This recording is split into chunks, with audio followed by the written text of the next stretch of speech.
চুপ কর সবাই। ক্লাসটারে কি মাছের বাজার বানাতে চাস তোরা? নালায়েক লাফাঙ্গার দল। স্যার ওয়াই আর আপনি দেইন গালাগালি? আই বদমাশ ছেলে, কি বললি তুই? কই স্যার, আমি তো কিছু বলিনি। ফাজলামি করা আমার লগে? Stand up. স্যার আমি? এই গাধের বাচ্চা, তোরে বলছি আমি? বস, তুই আমারে বল হোয়াট ইজ গালাগালি? স্যার আমি বলি। এই তোরে জিগাইছি আমি? স্যার আমি কিন্তু জানি গালাগালির সংজ্ঞা, বলবো নাকি? এই স্যারের বাসি তো বাজেই না। আর একজন যদি একটা কথাও বলছিস, এটা তোদের পিঠে ভাঙবো আমি। এই পিছের বড় চুলালা, দাঁড়া তো।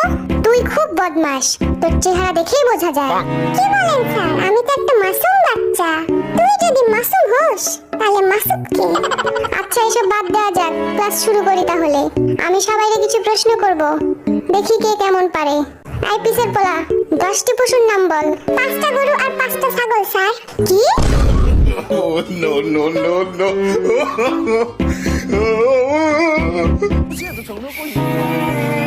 এই ঢংটা বাজে না কেন? চুপ কর সব। আই জিমিন, কাল তুই আসিসনি কেন? আমার দাদি মারা গেছে স্যার। পিটায় তোর পিঠের ছাল তুললাম আমি। ফাজলামি করার আর জায়গা পাস না তুই? এই নিয়ে 4-5 বার তোর দাদি মারা গেল। কি করবো স্যার, আমার দাদিরা তো 10 বোন, সবাই আমার খুব কাছে। 5টা মরছে আর 5টা এখনো বাকি আছে। তার মানে আরো 5 দিন আমি আসতে পারবো না স্যার। এই জিমিন খালি মিশা কথা কয়, বুঝলি? ওর একটাই দাদি, তাও মারা গেছে 1900 ব্রিটিশ আমলে। আই তোরা কানে কানে কি ফিসফিস করিস রে? কানে কানে না স্যার, কানে মুখে হবে। কান দিয়ে আবার কথা বাড়ায় নাকি?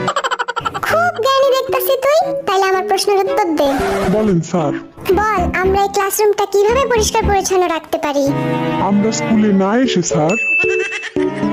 কি? স্যার আমরা যদি স্কুলে না আসি তাহলে ক্লাসটাও নোংরা হবে না, সিম্পল। সবগুলো অপদার্থের দল। আইবি বল, আমি যদি তোকে 7টা বিড়াল আর 3টা কুকুর দেই, তাহলে তোর কাছে মোট কতগুলো প্রাণী হলো? 11টা স্যার। এই শিখছিস এতদিন? কারণ স্যার আমার কাছে তো আগে থেকেই একটা কুকুর আছে, তাইলে তো 11টাই হলো।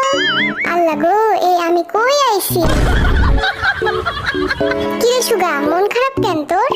কই না তো স্যার। আরে লজ্জা পাস না, বন্ধু ভেবে বলে ফেল। কাল 1 ঘন্টা মিমের জন্য কোচিং এর বাইরে দাঁড়াইছিলাম, কিন্তু মিমের দেখা পাইলাম না। এই তোর লজ্জা শরম নাই? তুই স্যারকে এসব বলতেছিস? স্যার আপনিই তো কইলেন লজ্জা না পাইতে। চুপ কর বেয়াদব। এবার জাঙ্কুক বল, সূর্য পশ্চিম দিকে ওঠে না কেন? আমি পরীক্ষায় পাশ করি না বলে। Oh, no, কি? no, no. কারণ আমার মা বলেছে আমি যেদিন পাশ করব সেদিন নাকি সূর্য পশ্চিম দিকে উঠবে।